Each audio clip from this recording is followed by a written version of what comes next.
Salam alaikum, bonjour tout le monde, j'espère que vous allez bien. Donc, on va continuer notre TP1 et en particulier l'exercice 2. Alors, dans l'exercice 1, on a vu comment préparer une clé USB pour qu'elle soit un outil de formatage pour un PC.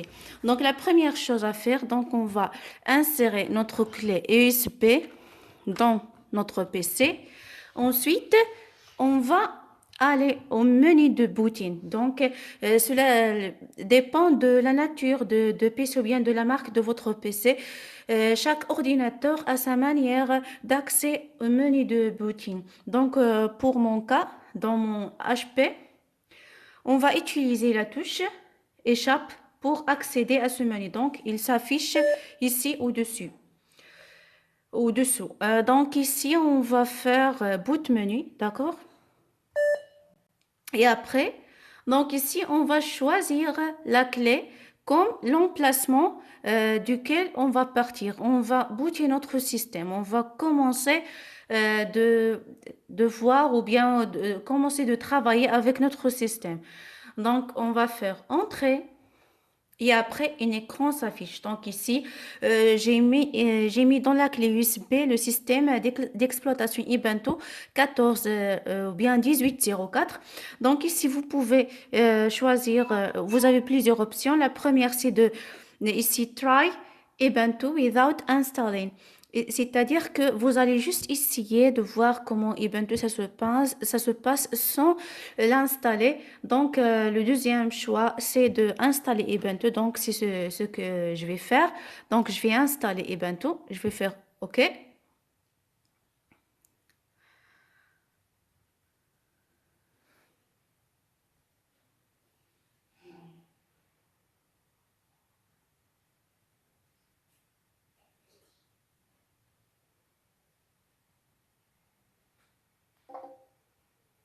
Voilà, donc ici, si vous voyez, il y a plusieurs options pour choisir la langue.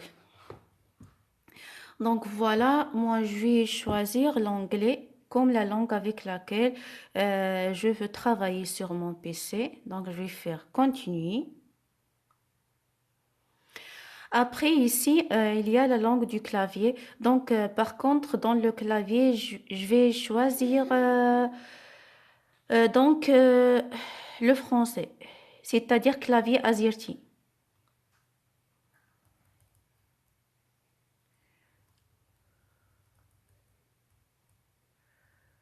Donc voilà, French, voilà, AZERTY. Alors pour être sûr, on va taper dans le clavier. Donc c'est le clavier AZERTY parce que dans la version anglaise, à la place de A, on a Q et à la place de Q, on a A. Donc on va voir un problème pour la rédaction ou bien la saisie. C'est on est coutumier à utiliser le clavier AZERTY. Donc après, on va choisir si on a besoin de travailler avec le Wi-Fi. Donc, je ne vais pas choisir cette option pour l'instant. Donc, après l'installation de mon système Ubuntu, je vais voir ce qu'il manque pour l'installer ultérieurement. Donc, directement, je vais faire I don't want to connect to a Wi-Fi network right now. Donc, continue. Alors ici, on va choisir le type de l'installation. L'installation normale, c'est dans laquelle il y a un web browser, des outils, un Office software, par exemple LibreOffice ou bien OpenOffice, des jeux et bien sûr des drivers pour voir les médias. Et ici donc, je vais aussi lui demander d'installer des choses qui sont nécessaires pour le côté graphique. Donc on va faire Continue.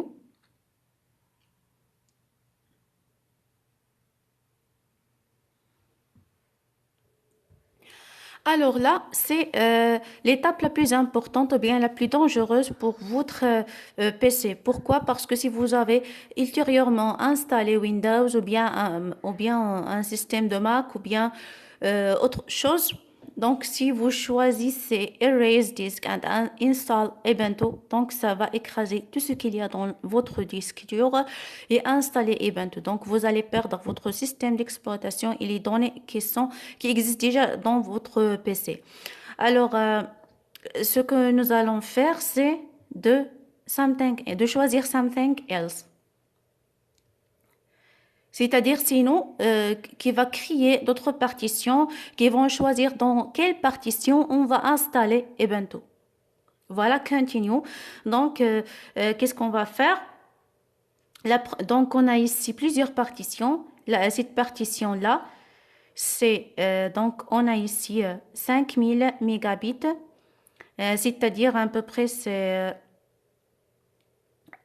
donc ça c'est pour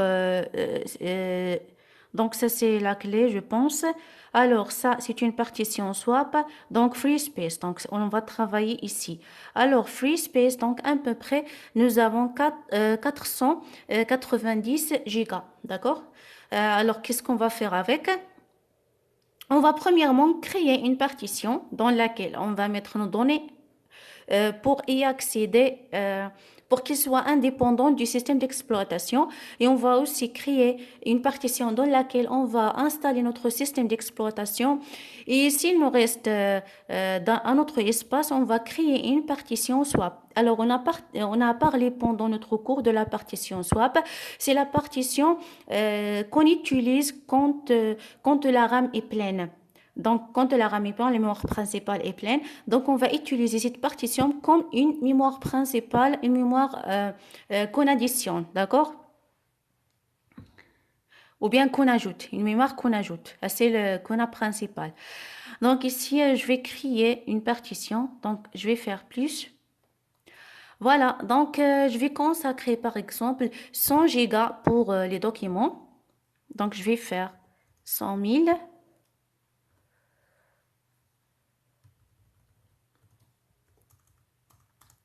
Voilà.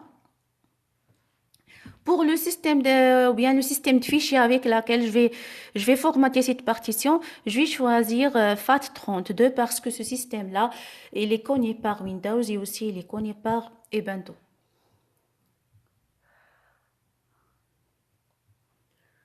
Donc ici, donc on va faire DOS. OK. Alors, voilà la partition que j'ai créée. Donc, je vais créer une autre partition. Alors maintenant, je vais mettre 300 000 mégabits, c'est-à-dire 300 gigas. Voilà. Je vais le formater en utilisant le système de fichiers, donc X4 ou bien X3 ou bien. Donc, tous ces systèmes, ils sont conçus pour Linux. Donc, je vais choisir X4 Journaling File System. Et pour le point de mount point, je vais choisir la racine, étant donné que toujours on est coutumé à avoir tous les paquets ou bien tous les dossiers et sont organisés sous la racine. Je vais faire OK.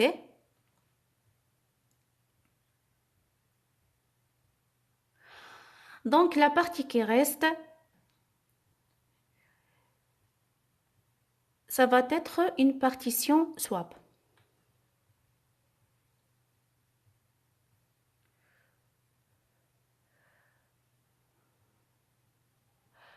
Voilà, swap area. OK. Donc c'est bien. On avait créé trois partitions. La partition dans laquelle on va mettre nos données. Donc, il va être formaté avec le système fichier FAT32. Et on a créé une partition dans laquelle on va installer notre système d'exploitation. Il va être formaté avec le système de fichier X4 Journaling et la partition swap.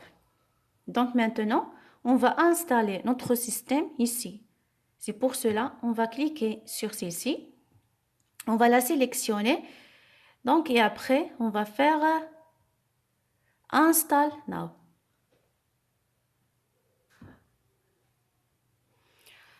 Alors ici, un message s'affiche en me disant que je dois ajouter une autre partition qui va être marquée comme un EFI boot partition et il doit contenir au moins 35 mégabits dans sa taille. Il va être monté dans la racine boot. Donc, on va faire ça. Alors, donc, avant, j'ai changé partitionnement swap. Donc, j'ai changé sa taille en la mettant sous forme de 90 gigabits. Alors, donc, dans l'espace qui reste, je vais essayer d'ajouter cette partition. Donc, toujours, il faut voir les messages qui s'affichent et essayer de les faire. Donc, j'espère que ça va marcher maintenant. Alors, donc, on va essayer d'installer et voir si ça va marcher. Donc, on va choisir la partition dans laquelle on veut installer notre système. Alors, ce message-là, il me dit que, voilà, donc, avant d'installer, tu fais attention. Alors, ces partitions-là, elles vont être installées, donc les données vont être écrasées. Est-ce que vous voulez continuer? Donc, qu'est-ce que je vais faire? Je vais faire oui, continue, parce que j'aime bien que euh, j'installe mon système Unix. Donc, maintenant, ça passe bien. On va choisir le réseau dans lequel on est. Donc, par exemple, je choisis le réseau de Casablanca pour avoir l'heure qui correspond au Maroc. Alors, pour le nom, donc le nom de mon PC. Alors ici, j'ai choisi un mot ou bien un nom pour mon login et par défaut, ça affiche le nom de votre PC et je donne un mot de passe et je le réécris. Donc directement, je fais continue. Donc maintenant, l'installation est commencée et on va attendre quelques minutes pour que l'installation ou bien le formatage finisse.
Alors donc voilà, après un certain temps, au moins une demi-heure à savoir, ou bien qu'une demi-heure, ça dépend de la vitesse de votre processeur, de la RAM et aussi de la taille du disque dur que vous allez utiliser pour faire des partitionnements. Donc maintenant, on va faire Restart Now pour voir si notre système d'exploitation est bien installé. Et enlever avant votre clé USB pour que cela ne boote pas à partir de la clé, pour que cela boote directement à partir du système d'exploitation que vous avez installé. Voilà, donc on va faire directement entrer. Donc c'est Ebento.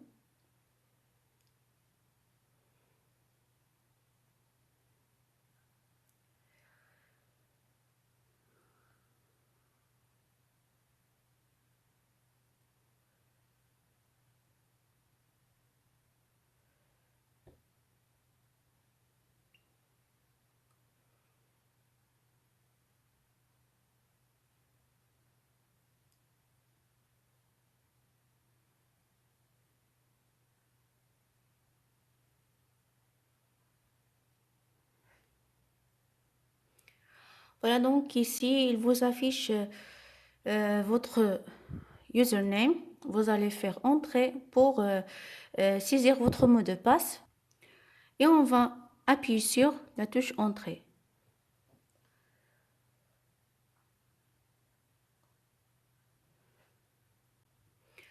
Voilà le bureau de Ubuntu, bien le desktop. Donc voilà, on a réussi à installer le système d'exploitation Ubuntu. Donc vous pouvez maintenant se réjouir de plusieurs fonctionnalités et applications que Ubuntu vous offre. Donc ici, pour les gens qui ne sont pas accoutumés à utiliser Ubuntu, donc c'est très simple. Donc, c'est comme les autres systèmes d'exploitation, comme Windows et autres. Donc, ici, voilà, vous avez le LibreOffice pour écrire. Vous avez Rhythmbox, c'est pour écouter vos audios. Et aussi, vous avez Files, c'est pour parcourir les emplacements de vos documents et aussi si vous avez une clé, des données sur une clé ou bien autre périphérique.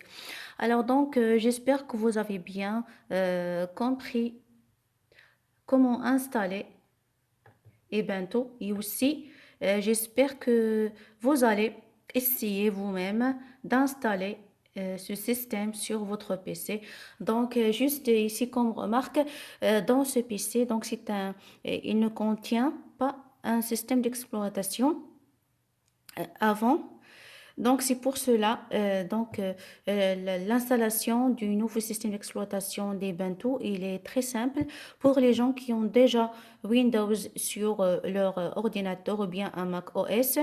Donc, il faut juste faire attention lorsque vous allez choisir la partition de laquelle vous allez installer Ubuntu. Donc, vous allez faire Other Choice, c'est-à-dire third party si je me souviens bien, et vous allez créer de nouvelles partitions et sélectionner la partition qui est vide. Donc attention de ne pas sélectionner la partition qui contient vos données ou bien qui contient un autre système d'exploitation. Donc ici, c'est juste la seule remarque et la seule chose à laquelle vous devez faire très attention. Sinon, l'installation de Ubuntu, c'est très simple. Donc, elle est fluide en quelques minutes. Donc, n'hésitez pas à me poser des questions. Je suis toujours là pour vous aider et merci pour votre attention.